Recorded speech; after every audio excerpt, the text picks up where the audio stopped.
বিভা ক্যাফেতে আজ শুনবেন সৌম্য সাহার কলমে রোমহর্ষক অলৌকিক থ্রিলার নিখুঁত একটি দেহ। আজকের গল্প পাঠে কৌশিক, গল্পের সূত্রধার আমি ইভান। গল্পটি আমরা নিয়েছি বিভা পাবলিকেশন থেকে প্রকাশিত বিভা ভূত ভুতুম উৎসব সংখ্যা 2021 থেকে। শুনতে থাকুন আজকের গল্প নিখুঁত একটি দেহ।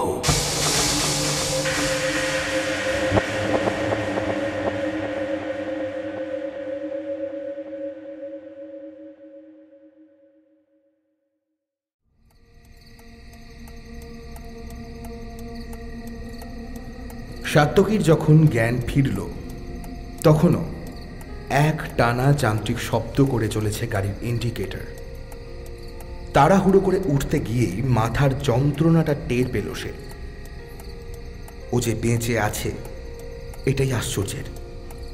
এয়ারব্যাগ, গাড়ির এয়ারব্যাগ সময় মতো খুলে যাওয়াতে বড় রকম আঘাত লাগেনি ওর।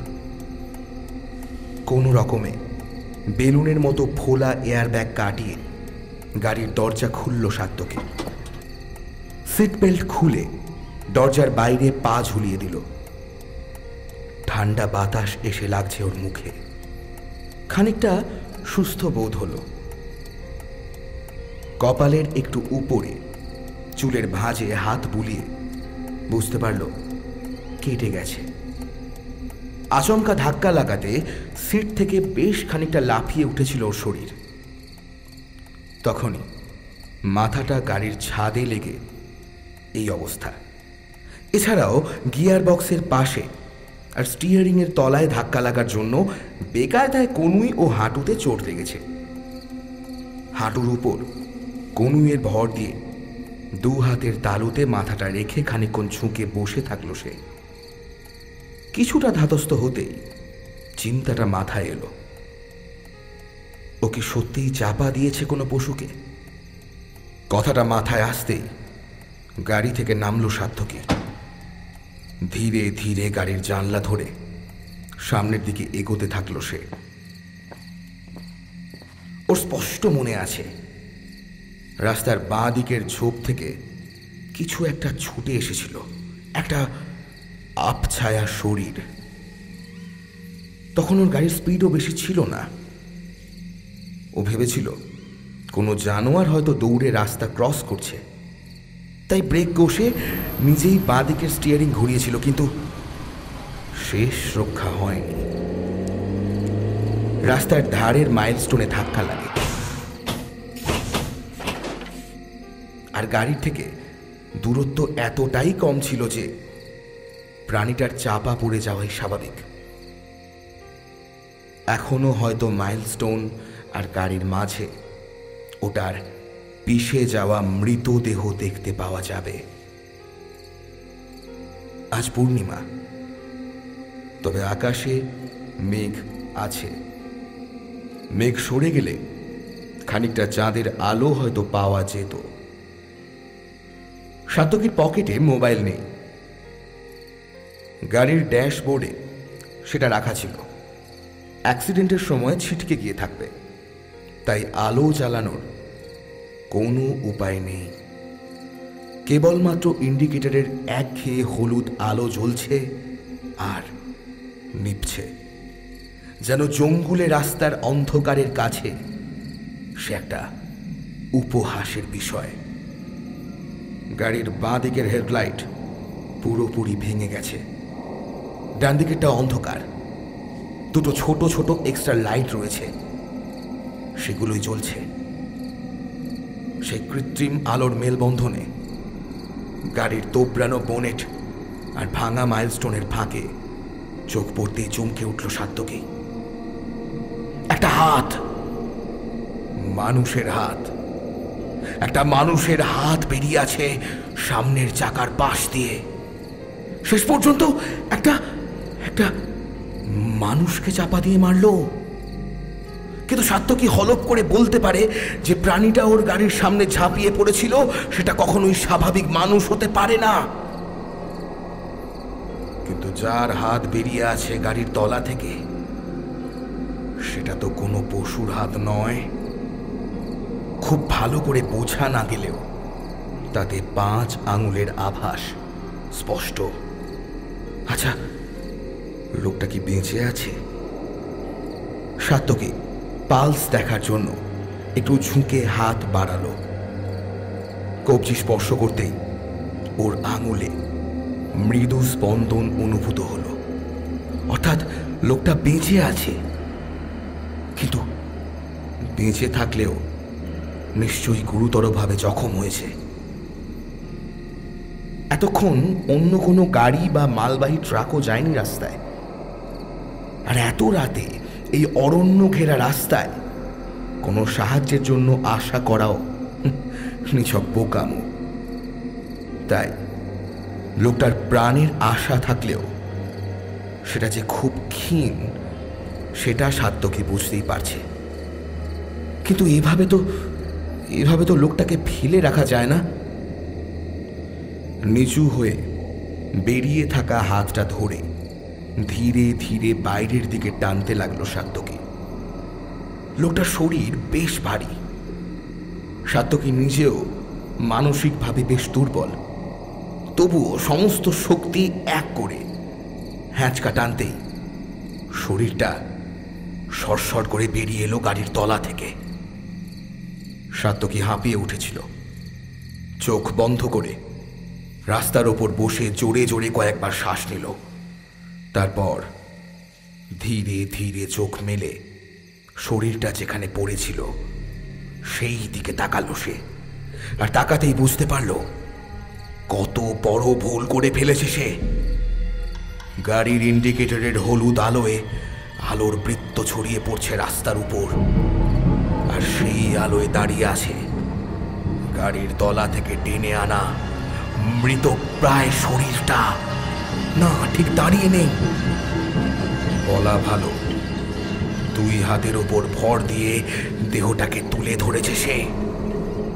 ঠিক যেমন করে কোনো 2 পা বিহীন ভিখারি হাতের ওপর ভর দিয়ে শরীর টেনে নিয়ে যাওয়ার চেষ্টা করে, ঠিক সেরকম।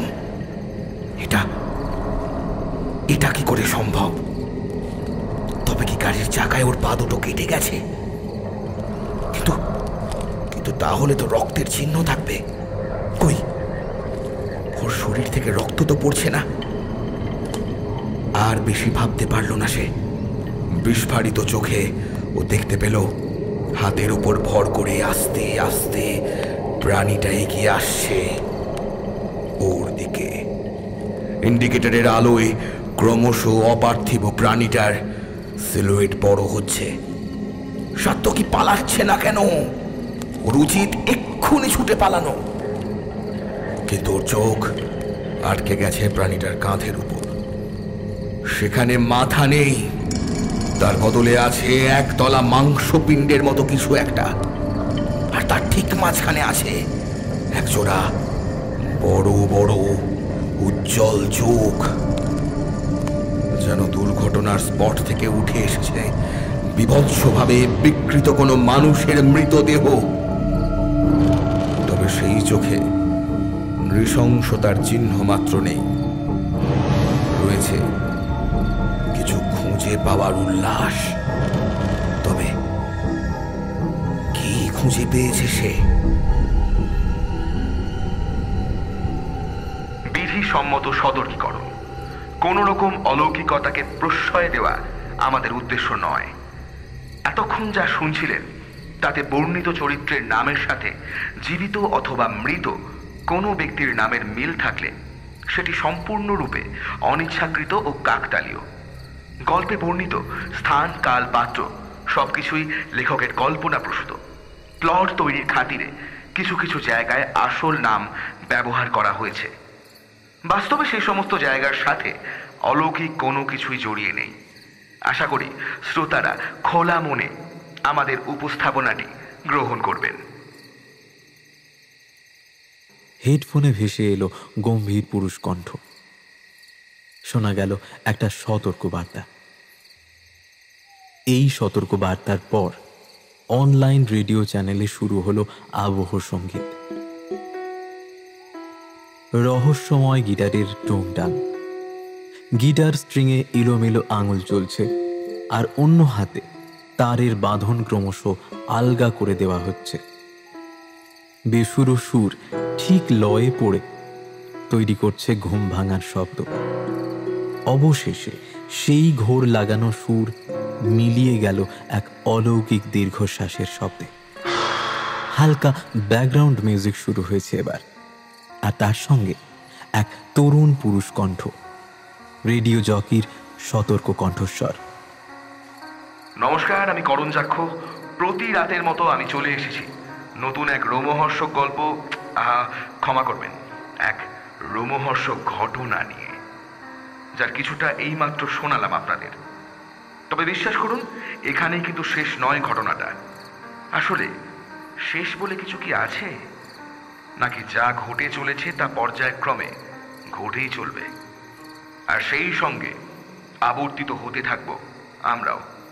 যাকে আর বেশি কথা না বাড়িয়ে আজ রাতের অপবিত্র আলোচনায় ফিরে যাই। শুনতে থাকুন আজকের রোমহর্ষক ঘটনা, সাথে আমি করণ যাক্ষ। আমাদের পৃথিবীতে এমন কিছু আছে যাদের আমরা লৌকিক বা অলৌকিকের মধ্যে ফেলতে পারি না।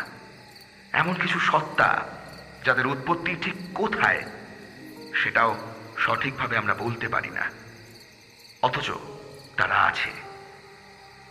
তাদেরই কেউ কেউ হয়তো ভাগ বসিয়েছে আমাদের বাস্তুতন্ত্রে। মাঝে মধ্যে সেই সমস্ত অপবিত্র সত্তারা হানা দেয় আমাদের সহজ সরল মধ্যবিত্ত জীবনে। এদের উদ্দেশ্য যে কি তা আমরা জানি না, তবে বিশ্বাস করুন, এদের মুখোমুখি হওয়ার থেকে স্বয়ং শয়তানের মুখোমুখি হওয়াও বোধহয় ভালো। তাই আমার অনুরোধ, আজকের প্রোগ্রামের পুরোটা শুনবেন।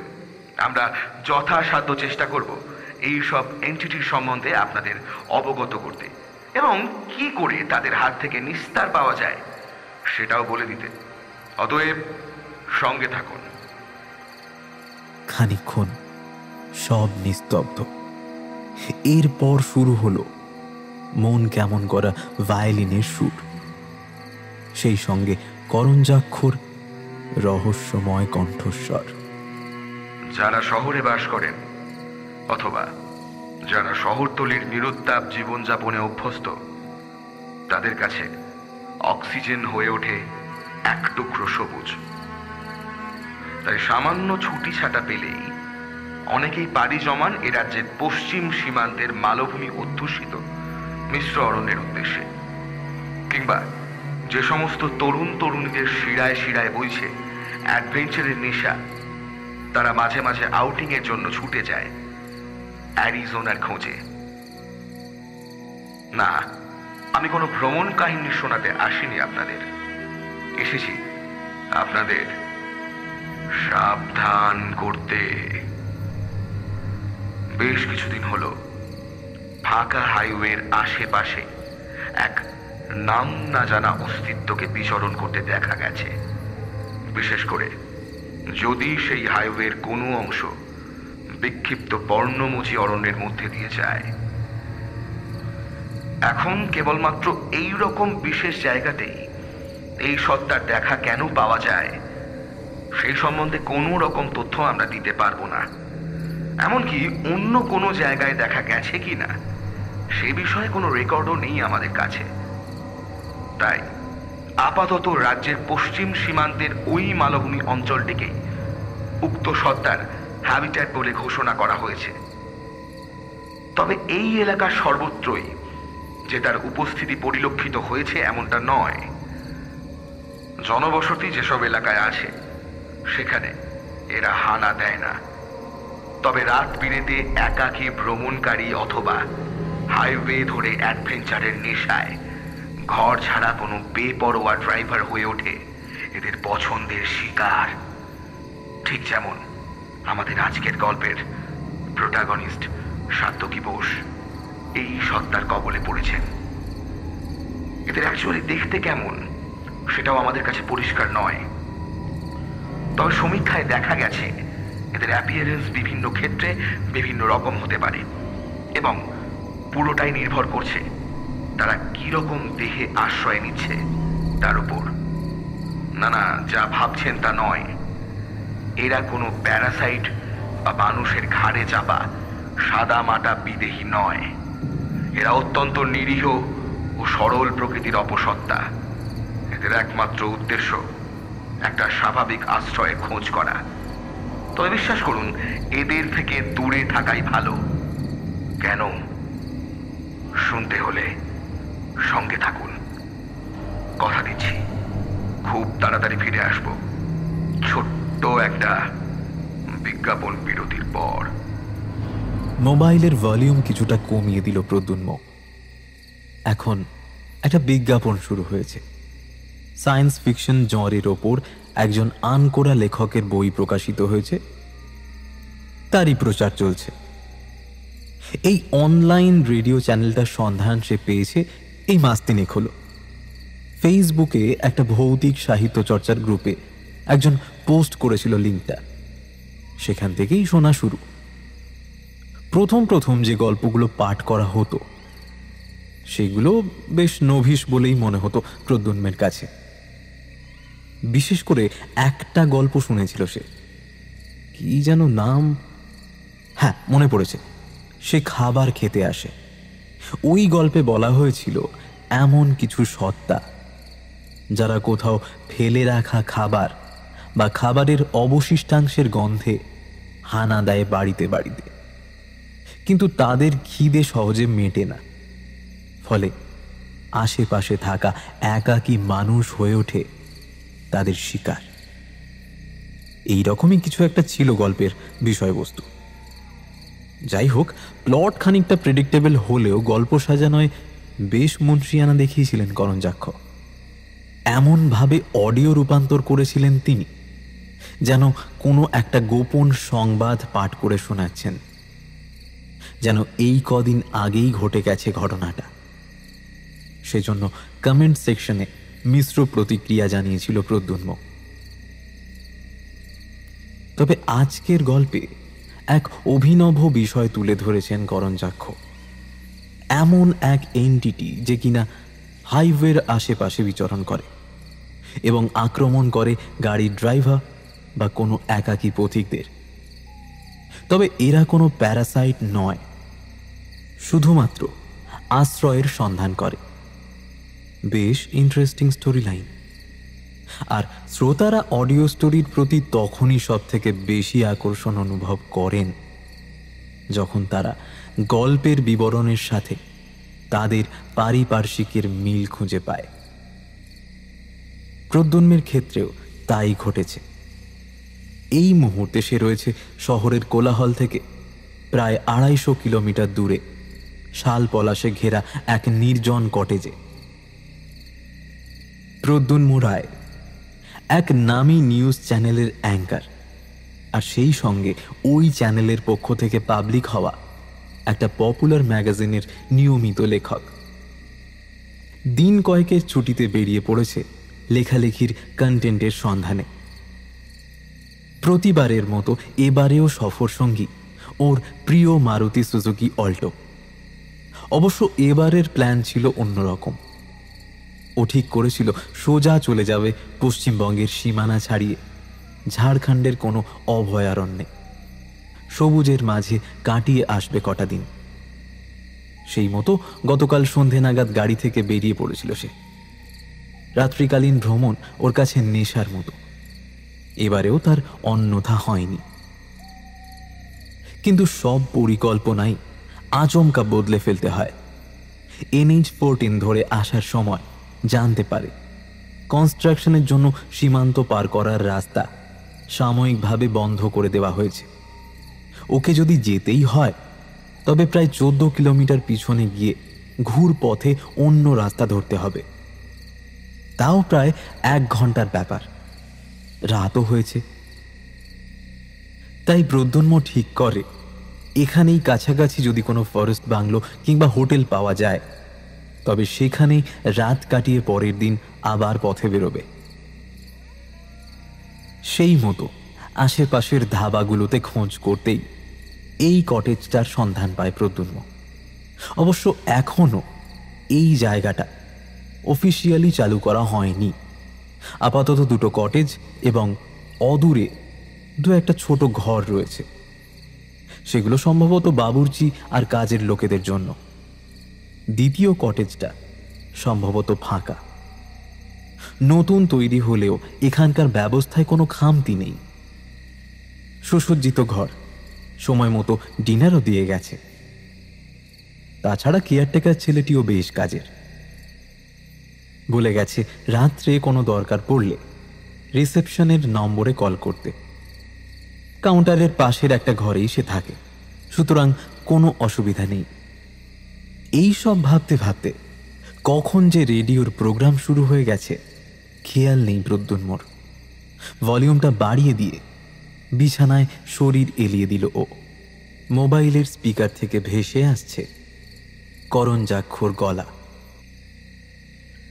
বিগত কয়েকদিন ধরে বেশ কিছু অস্বাভাবিক পথ দুর্ঘটনার খবর আসে আমাদের কাছে, কিন্তু দুর্ঘটনার স্পটে ভিকটিমের সম্পূর্ণ মৃতদেহ পাওয়া যায় না।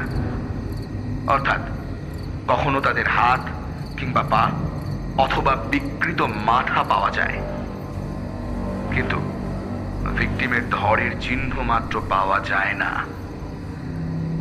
উপরিউক্ত ঘটনাবলীকে কেন্দ্র করে আমাদের পরিচিত এক প্যারানর্মাল ইনস্টিটিউট তদন্ত শুরু করে। তাদের গবেষণায় উঠে আসে একটা রহস্যময় অস্তিত্বের কথা, যার কথা আপনারা শুনে এসেছেন বিরতির আগে পর্যন্ত। এবার ওই সত্তার কিছু বিশেষ বৈশিষ্ট্য লক্ষ্য করা গেছে, সেই সম্বন্ধে আমরা আলোচনা করব। গবেষকদের তথ্য অনুযায়ী জীবন্ত প্রাণীদেহের ওপর ওরা আক্রমণ করে না, এমনকি একাধিক জীবন্ত মানুষের বসবাস যেখানে, সেখান থেকে এরা দূরে থাকতেই পছন্দ করে। এদের প্রধান লক্ষ্য হলো মানুষের মৃতদেহ। সম্ভবত এরা মানুষের মৃতদেহকে আশ্রয় প্রদানকারী খোলসের মতো ব্যবহার করে থাকে, অনেকটা সন্ন্যাসী কাকড়াদের শামুক বা ঝিনুকের সেল ব্যবহার করার মতো।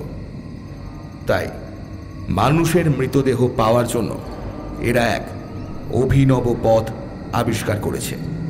হাইওয়ে দিয়ে ছুটে চলা কোনো গাড়ির ঠিক সামনে দিয়ে রাস্তা পার করে যায় এরা। ফলে গাড়ির ড্রাইভার অন্যমনস্ক হয়ে ভয়াবহ দুর্ঘটনার শিকার হয় এবং পাওয়া যায় মানুষের টাটকা মৃতদেহ। কিন্তু এখানেই ঘটে যায় হিসেবের গরমিল। তীব্র গতিতে ছুটে আসা গাড়ির দুর্ঘটনায় চালকের বা অন্য কোনো যাত্রীর দেহ অবিকৃত থাকাটা প্রায় অসম্ভব হয়ে যায়। হয়তো কোনো দেহের একজোড়া হাত থাকে না, বা হয়তো দুটো পাই বাদ যায়। আবার কোনো কোনো দেহের মাথাও নষ্ট হয়ে যায়। সুতরাং কোনো বাড়ি সম্পূর্ণ অবিকৃত দেহ লাভ করা সত্তাটির পক্ষে সম্ভব হয় না। স্বাভাবিকভাবেই হাতবিহীন দেহ কিংবা চারটি ইন্দ্রিয়ের অনুপস্থিতি সত্তাটির জীবন ধারণের অন্তরায় হয়ে দাঁড়ায়। ফলে সে এক অপার্থিব খোঁজ শুরু করে, নতুন অবিকৃত মৃতদেহের খোঁজ। এইবার হয়তো কাঙ্ক্ষিত দেহ খুঁজে পাবে তারা। যেন এই শিশুসুলভ বিশ্বাসে তারা ঘটাতে থাকে বিভৎস অ্যাক্সিডেন্ট, আর এইভাবেই নারকীয় পরিকল্পনার শিকার হতে থাকে হতভাগ্য মানুষেরা। আমরা এদের নাম দিয়েছি দ্য লিভিং বডি বা জীবন্ত ধর। সুতরাং আমি আবারও বলছি, সাবধানে থাকুন। হাইওয়ে, বিশেষ করে অরণ্যের বুক চিরে যে নির্জন রাস্তা চলে গেছে, সেই সব লোভনীয় অ্যাডভেঞ্চার ত্যাগ করুন। একান্ত প্রয়োজনে লেট নাইট ড্রাইভিং করলে চোখখানা খোলা রাখুন। মনে রাখবেন, সত্তাটি সক্রিয় হয় কেবলমাত্র গভীর রাত থেকে শেষ রাত পর্যন্ত। আর শুনতে থাকুন গল্পের পরবর্তী অংশ, কারণ আমরা জানি না একটা সম্পূর্ণ অবিকৃত মৃতদেহ দখল করলে এদের পরবর্তী পদক্ষেপ কি হবে। তবু কিছু সম্ভাবনা।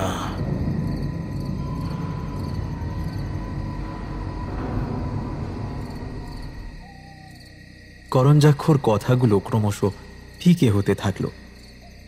কখন যে প্রদ্যুন্মুর চোখের পাতা ভারী হয়ে এসেছে তা ও নিজেও জানে না।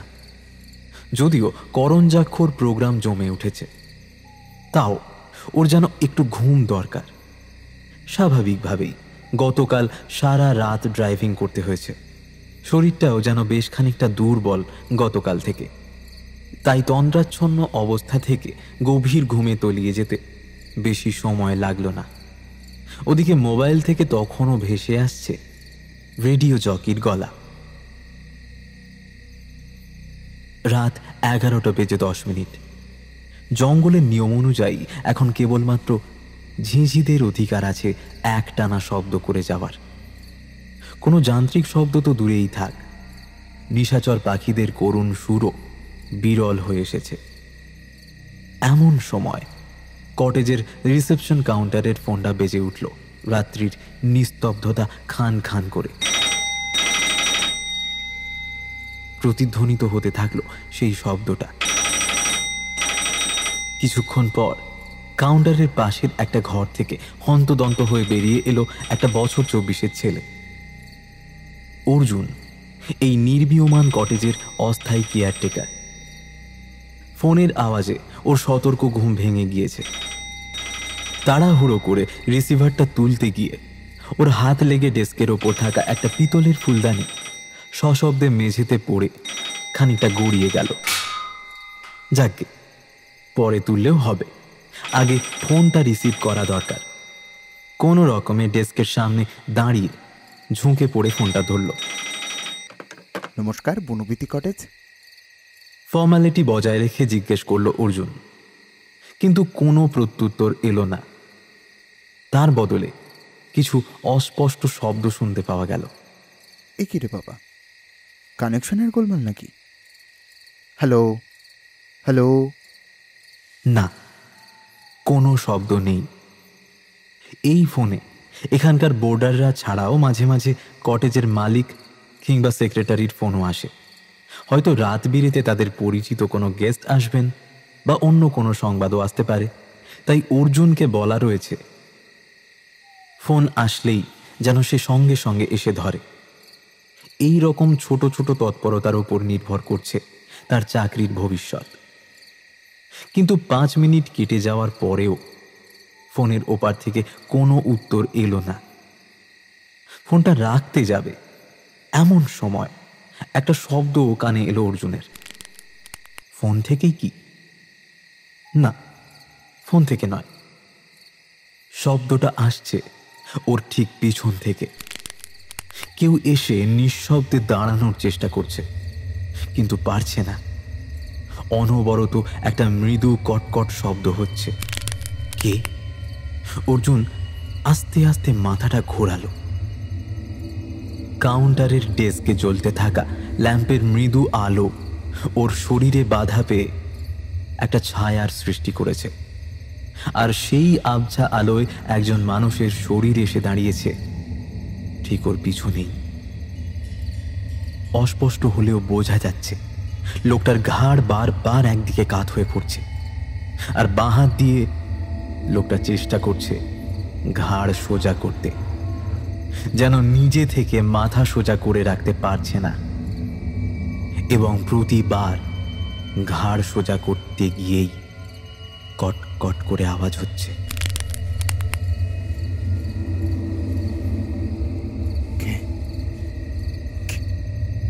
কে ওখানে?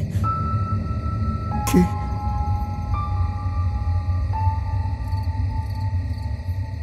ধরা গলায় জিজ্ঞেস করলো অর্জুন।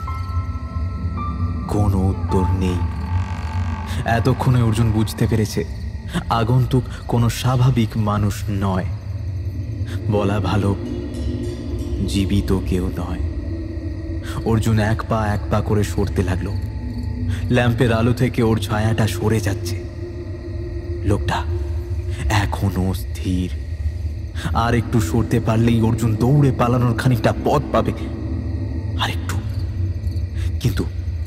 কিন্তু এখানেই ভুল হয়ে গেল। অর্জুন সরে যাওয়াতেই ল্যাম্পের হলুদ আলো গিয়ে পড়ল লোকটার মুখে। আর তখনই যেন অতিমাত্রায় সক্রিয় হয়ে পড়ল সে। সঙ্গে সঙ্গে ডান হাত তুলে চালিয়ে দিল অর্জুনের মাথা লক্ষ্য করে। ক্ষণিকের জন্য অর্জুন দেখতে পেল লোকটার হাতে ধরা রয়েছে সেই পিতলের ফুলদানি। তারপর সব অন্ধকার।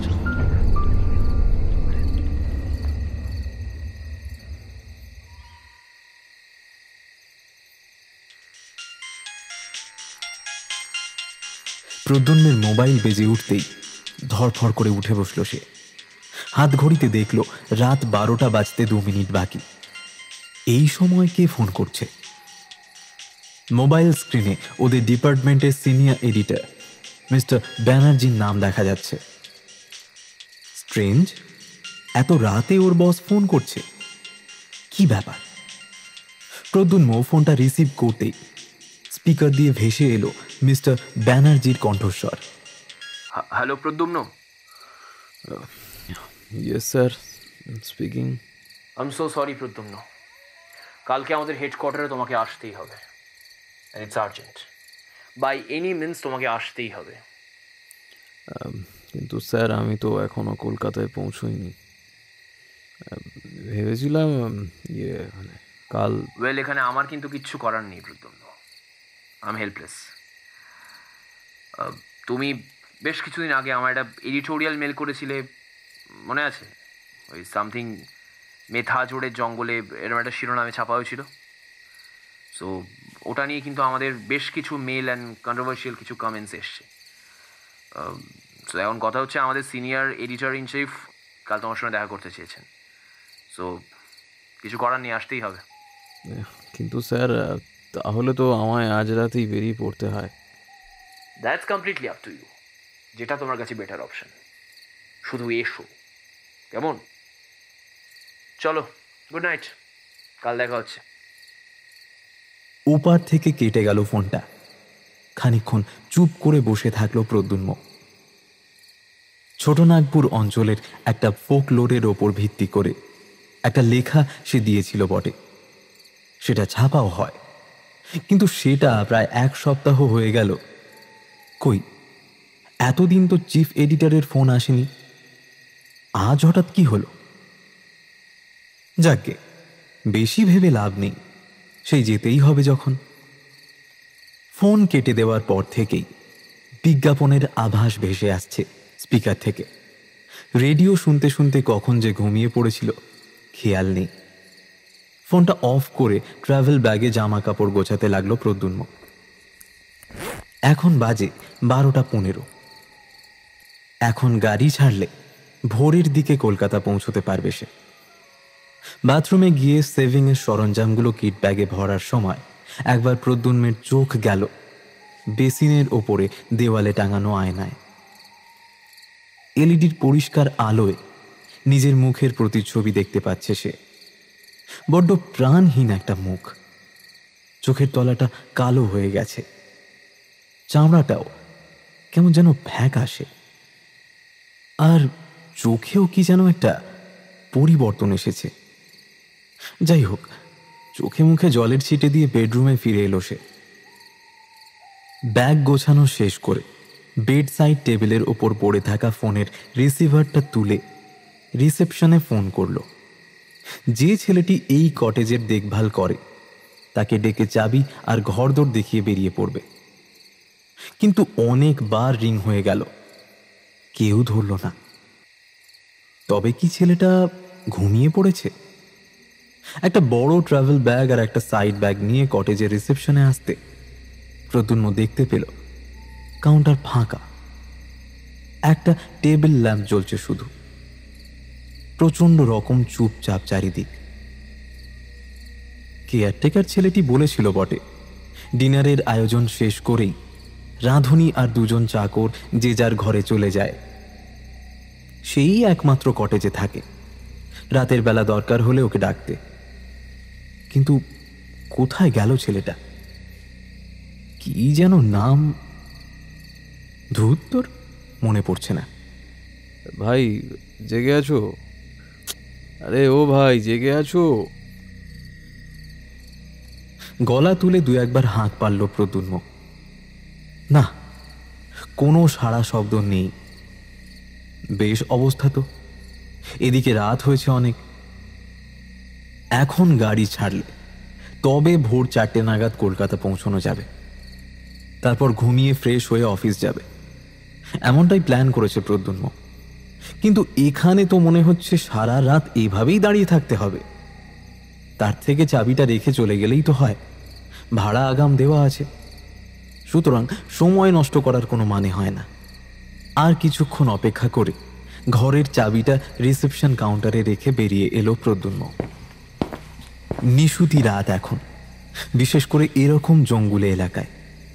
নুড়ি বেছানো সরু রাস্তা ধরে ওর গাড়ি যেখানে রাখা ছিল সেখানে গেল সে। বাদামি বর্ণের অল্টো গাড়িটা ঘুমিয়ে রয়েছে যেন।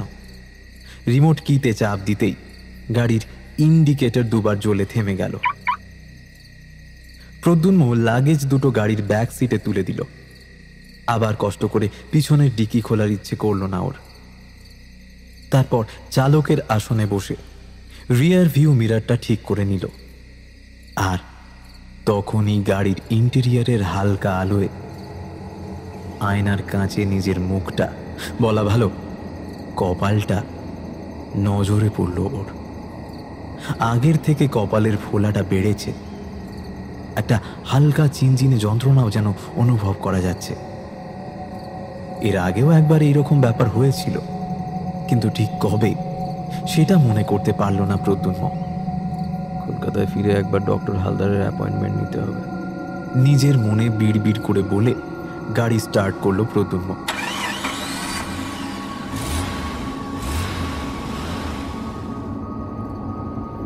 মালভূমির সীমান্তে, যেখানে সমতলের সাথে ঈষৎ উচ্চভূমির আভাস পরিলক্ষিত হয়, সেখানে এক ধরনের মনোরম আবহাওয়া বিরাজ করে। বিশেষ করে গ্রীষ্মের এই শেষ সময়, বর্ষা ঢোকার মুখে। অতিরিক্ত শুষ্কতার জন্য ঠোঁটের চামড়া ফাটে না, অথচ বাতাসে জলীয় বাষ্পের প্রাচুর্য না থাকার দরুন ঘামও হয় কম। এছাড়া এই সমস্ত এলাকায় রাতের আকাশে মেঘেদের এমন নৈসর্গিক উপস্থিতি লক্ষ্য করা যায় যা শহরবাসীর কাছে দুর্লভ। আর পূর্ণিমার রাত হলে তো কথাই নেই। আজ কিন্তু পূর্ণিমা নয়, অথচ চাঁদের আলো ছড়িয়ে পড়েছে সর্বত্র।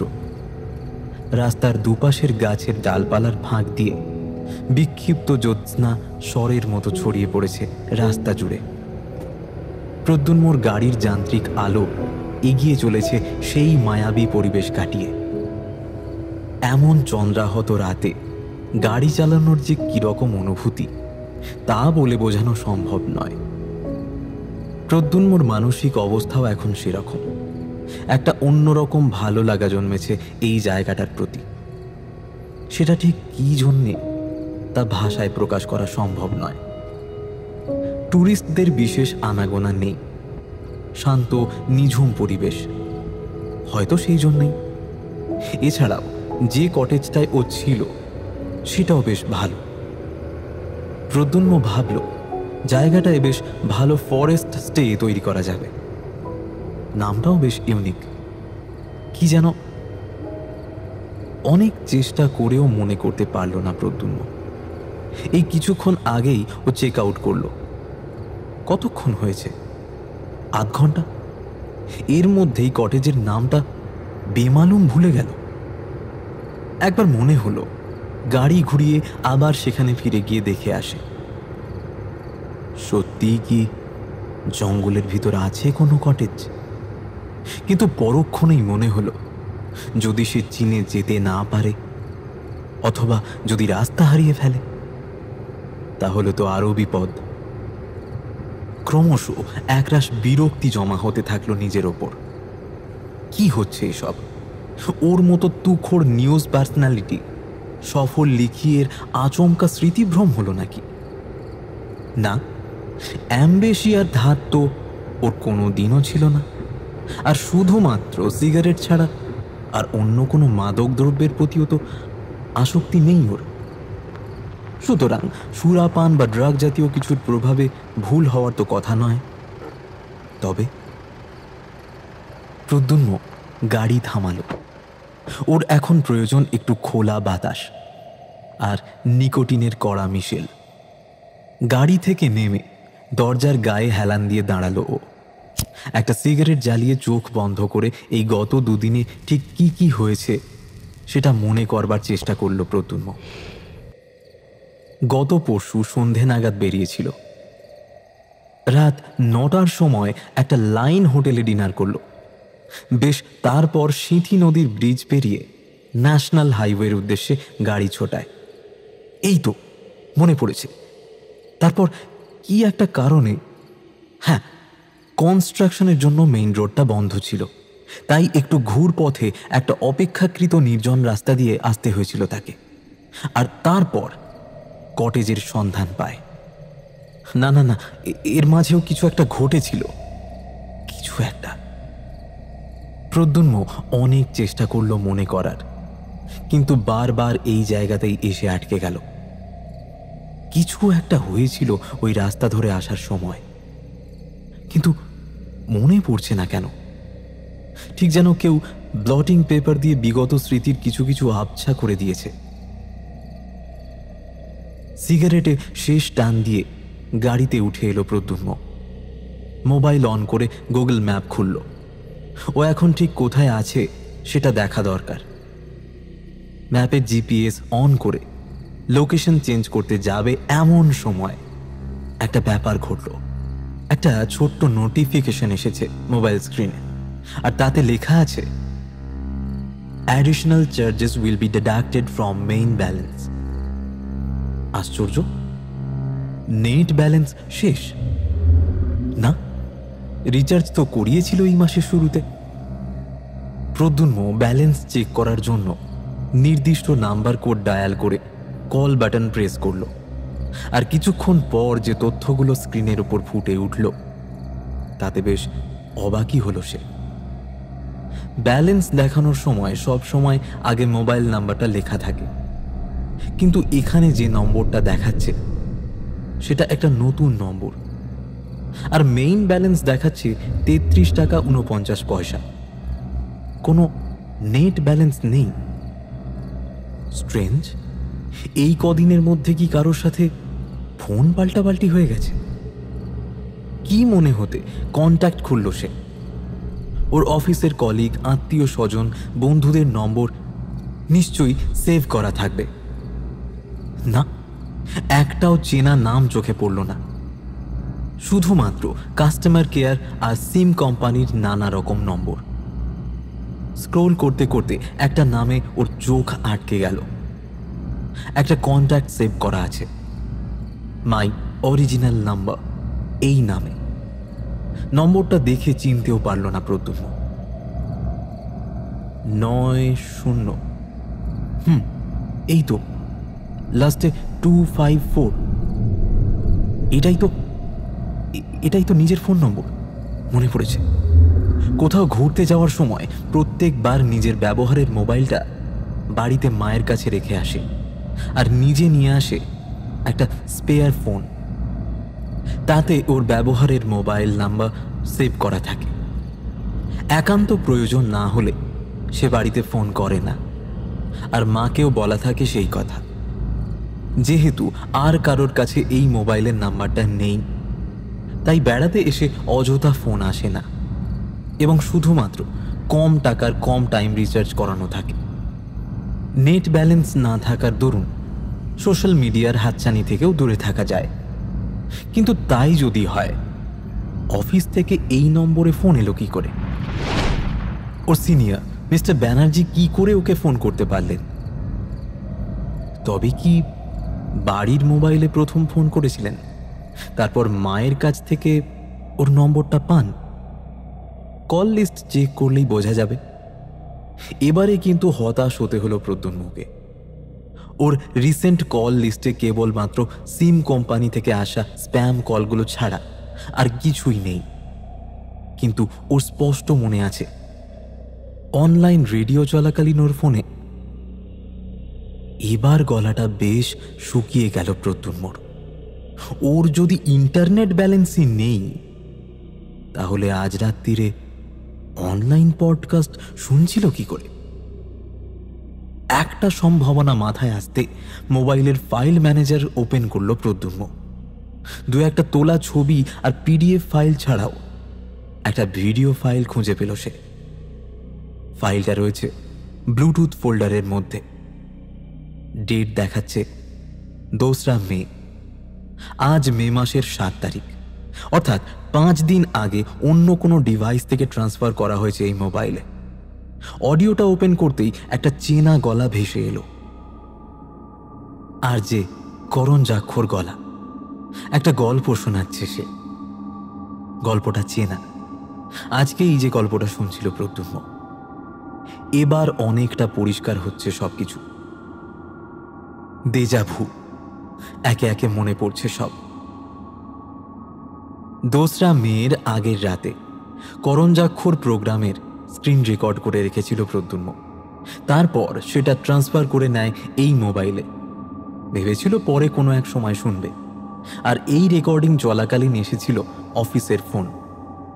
ওর বসের কথাগুলো রেকর্ড হয়ে যায় সেই সঙ্গে। তাই আজকে যখন রেকর্ডিংটা শুনছিল তখন আবার ফোন কলটাও পুনরায় শুনতে পায় এবং ও মনে করে যে ওর অফিস থেকে ফোন এসেছে। সেই মতো কথা বলতে থাকে সে, যেন সত্যি ও সিনিয়রের সাথেই কথা বলছে। নিজের মনেই হেসে ফেলল প্রদ্যুম্ন। সত্যি ও কি পাগল হয়ে যাচ্ছে? বাজে রকমের ভুল বোঝাবুঝিতে এতটা হয়রান হতে হলো। কিন্তু একজন সুস্থ মানুষের পক্ষে এতটা বাড়াবাড়ি রকমের ভুল? না না, কলকাতায় ফিরে ভালো করে ডাক্তারের পরামর্শ নেবে প্রদ্যুম্ন। ও গাড়ি স্টার্ট করার জন্য চাবি ঘোরালো।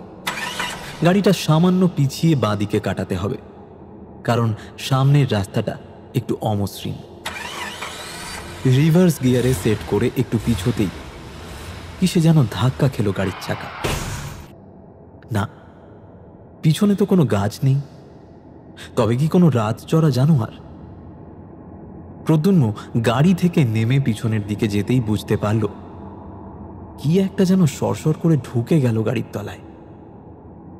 প্রথমে চমকে উঠলেও পরক্ষণেই নিজেকে সামলে নিল প্রদ্যুম্ন। এবার আর স্মৃতিশক্তি ওর সাথে বিশ্বাসঘাতকতা করেনি।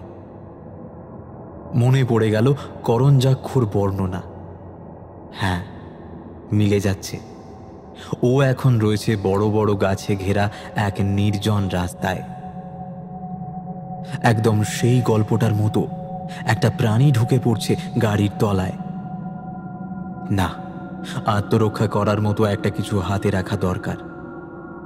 পিছনের ডিকিতে স্টিলের নাট স্প্যানার আছে। গাড়ি পাংচার হলে চাকাটা খুলতে কাজে লাগে। ওটা বের করে নিলে হয়, প্রয়োজনে কাজে আসবে। প্রদ্যুম্ন গাড়ির ডিক্কি খুলল নাট স্প্যানার বের করার জন্য। জমাট বাঁধা অন্ধকারে প্রায় কিছুই দেখা যাচ্ছে না। আলো প্রয়োজন।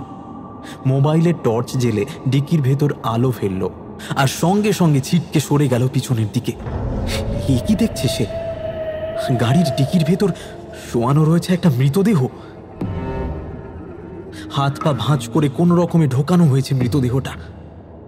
ওটার মাথা ঘাড়ের সাথে অস্বাভাবিক কোনো সৃষ্টি করে বেঁকে আছে প্রদ্যুম্নর দিকে।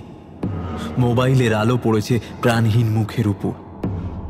মুখটা চেনা, জঙ্গল ঘেরা কটেজের সেই বেপাত্তা কেয়ারটেকার ছেলেটার মৃত মুখ তাকিয়ে আছে ওর দিকে। একটা আতঙ্কের ডেলা প্রদ্যুম্নর গলা থেকে বেরিয়ে আসতে গিয়েও আটকে গেল। ও প্রায় বসে পড়ল রাস্তার উপর।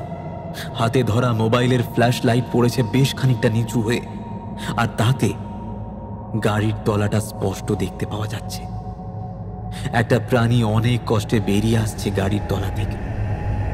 গতি ক্ষীণ, কিন্তু সে বেরিয়ে আসছে। ওই তো পুরোপুরি ভাবেই বেরিয়ে এসেছে। একটা ধড়, আজকের শোনা গল্পের জীবন্ত একটা ধড়। হয়তো আজ রাতেই কোনো ভাগ্যহীনের অ্যাক্সিডেন্ট ঘটিয়ে শরীর দখল করেছে সে।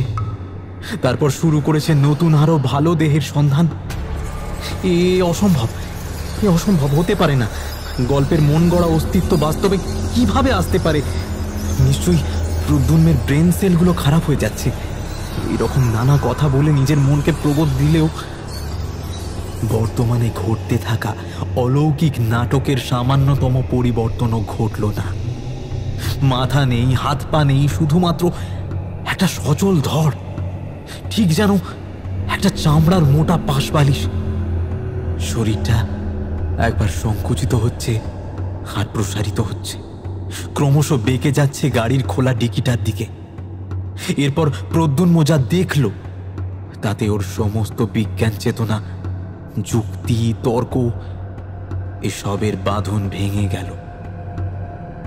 কেঁচোর মতো বুকে ভর দিয়ে হাত পা বিহীন দেহটা গাড়ির গায়ে হেলান দিয়ে নিজেকে তুলে ধরার চেষ্টা করছে মৃতদেহটার দিকে। আর ওর মাথাটা যেখানে থাকার কথা সেখান থেকে বেরিয়ে ঝুলে আছে মাংসল উপবৃদ্ধি। ভয়ে আতঙ্কে নিঃশ্বাস বন্ধ হওয়ার জোগাড় হলো প্রদ্যুম্নর, যখন ওই মাংসল মাথাটা 180 ডিগ্রি ঘুরে ওর দিকে তাকালো। সেখানে এখন জল জল করছে দুটো চোখ, মানুষের মতন চোখ। সেই চোখের দিকে তাকিয়ে প্রদ্যুম্নর মনে পড়ল তন্দ্রাচ্ছন্ন অবস্থায় শোনা করঞ্জাক্ষের কিছু ভাষা কথা। এরা মানুষের মৃতদেহকে আশ্রয় প্রদানকারী খোলসের মতো ব্যবহার করে থাকে। আমরা জানি না একটা সম্পূর্ণ অবিকৃত মৃতদেহ দখল করলে এদের পরবর্তী পদক্ষেপ কি হবে। শেষের কথাটা মনে পড়তেই শিরদাঁড়াটা কেঁপে উঠল প্রদ্যুম্নর। যেভাবেই হোক না কেন ওর গাড়িতে এই মুহূর্তে একটা অবিকৃত মৃতদেহ রয়েছে, ওটার সন্ধানেই এগোচ্ছে জীবন্ত শরীরটা। এরপর ঠিক কি হবে? বিস্ফারিত চোখে প্রদ্যুম্ন দেখল দুই চোখ বিশিষ্ট মাংসপিণ্ডটা ধীরে ধীরে প্রবেশ করছে মৃতদেহের নাক ও একটু হাঁ হয়ে থাকা মুখ দিয়ে। সম্পূর্ণটা ঢুকে যাওয়ার সাথে সাথেই থপ করে দেহটা পড়ে গেল রাস্তার উপর। অর্থাৎ পুরনো খোলস ছেড়ে নতুন আশ্রয় পেয়ে গেছে অপার্থিব সত্তাটা। সে সন্ধান পেয়েছে নিখুঁত একটা দেহের, যে শরীরের সমস্ত অঙ্গ প্রত্যঙ্গ উপস্থিত। ধীরে ধীরে মৃতদেহটা উঠে দাঁড়ানোর চেষ্টা করল, পারল না। একবার সামনের দিকে হুমড়ি খেয়ে পড়ে গেল। সেই সময় ওটার মাথায় নজর গেল প্রদ্যুম্নর। চাপ চাপ রক্ত জমাট বেঁধে আছে সেখানে। চলমান মৃতদেহ মাথা নিচু করে হামাগুড়ি দিয়ে আসছে ওরই দিকে। তবে কি এবার ওকেও মেরে ফেলবে? ভয়ে আতঙ্কে পাথরের মতো নিশ্চল হয়ে গেল প্রদ্যুম্ন। অগ্রসরমান মৃতদেহ এখনো ওর থেকে মাত্র কয়েক ফুট দূরে। হঠাৎ এক হাত দিয়ে নিজের মাথাটা ধরে উপর দিকে তুলল সে। সেই মুখের দিকে তাকিয়ে বুকটা আবার ছ্যাঁত করে উঠল প্রদ্যুম্ন। এই ধরনের মুখ আগেও একবার দেখেছে ও। কোথায়? বাথরুমে বেসিনের উপর টাঙানো আয়নায় নিজের প্রতিচ্ছবি। এই রকম পাংশু মুখ, ফ্যাকাশে চামড়া আর চোখে। তখন যেটা বুঝতে পারেনি এখন সেটা স্পষ্ট। চোখের কনিনিকার নির্জীব উপস্থিতি।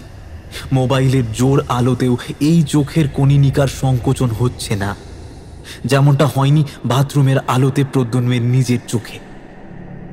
হঠাৎ একটা অসহ্য যন্ত্রণা অনুভব করল প্রদ্যুম্ন। ওর বুকের কাছটায় এতটাই তীব্র যে ওর বর্তমান পরিস্থিতির কথা ভুলে গেল। পরনের শার্ট এক টানে ছিঁড়ে বুকের কাছে আলো ফেলতেই কালশিটের মতো জমাট বাঁধা রক্তের দাগ দেখতে পেল। সেই সঙ্গে মনে পড়ে যায় কিছু মুছে যাওয়া স্মৃতি। কটেজের সন্ধানে আসার সময় একটা অপেক্ষাকৃত নির্জন রাস্তা ধরেছিল প্রদ্যুম্ন। ফাঁকা রাস্তায় ওর গাড়ির গতিবেগ কখন 60 ছাড়িয়ে যায় সে খেয়াল ছিল না, কিন্তু আচমকাই ওর গাড়ির একদম সামনে দিয়ে দৌড়ে যায় একটা আবছায়া শরীর। ফলে জোরে ব্রেক কষতে বাধ্য হয় প্রদ্যুম্ন। জোর গতিতে থাকা গাড়ি হঠাৎ থেমে যাওয়াতে তীব্র ঝাঁকুনির সৃষ্টি হয়, আর সিট বেল্ট না পরার জন্য প্রদ্যুম্নর বুকের পাঁজর সোজা গিয়ে লাগে স্টিয়ারিংয়ের সাথে। গুরুতর আঘাতের কারণেই ওর হৃদযন্ত্রের কাজ বন্ধ হয় এবং প্রদ্যুম্ন পরিণত হয় নিখুঁত একটি মৃতদেহে এবং প্রথমবারের মতো ওর শরীরের দখল নেয় ওই নারকীয় সত্তা। তারপর পুনরুজ্জীবিত করে তোলেন ওর মৃতদেহকে। ওই কটেজে যেটুকু সময় কাটিয়েছে ও, তার সমস্ত স্মৃতি, চিন্তা ভাবনা সব নিয়ন্ত্রণ করেছে ওই সত্তা বা এন্টিটি। সেই জন্যই ওর মন এবং স্মৃতি বিশৃঙ্খলা সৃষ্টি করেছে বারবার। কিছু টুকরো টুকরো ঘটনা মনে থেকেছে, বেশ কিছু ভুলেও গেছে, যেমন কটেজের নাম, কেয়ারটেকারের নাম ইত্যাদি। আর সব থেকে গুরুত্বপূর্ণ ব্যাপার, প্রদ্যুম্নর মনকে নিয়ন্ত্রণ করেছে ওই বুদ্ধিমান সত্তা। স্ক্রিন রেকর্ড করা ফোন কলকে আসল মনে করে আজ রাতের মধ্যেই বেরিয়ে পড়া, ঠিক জঙ্গলে অন্ধকার রাস্তায় গাড়ি থামানো, একে একে সব হিসেব মিলে যাচ্ছে। আর ওই খুনটা কি করলো তবে? আর কিচ্ছু ভাবতে পারল না প্রদ্যুম্ন। ওর মৃত শরীরের সম্পূর্ণ দখল চলে গিয়েছে দ্বিতীয় সত্তার কাছে।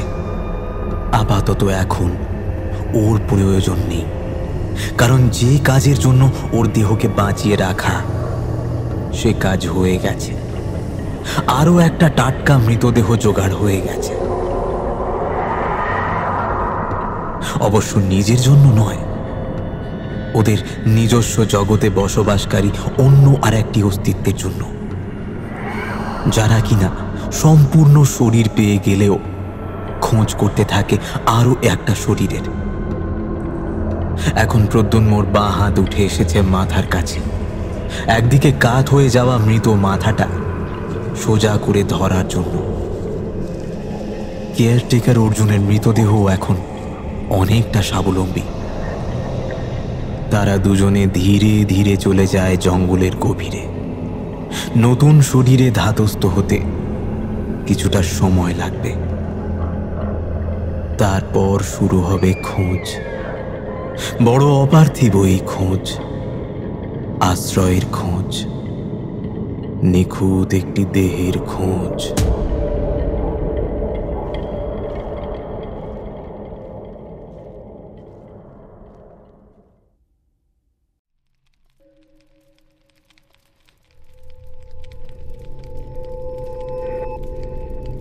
শুনলেন নিখুঁত একটি দেহ। আজকের গল্প পাঠে ছিল কৌশিক।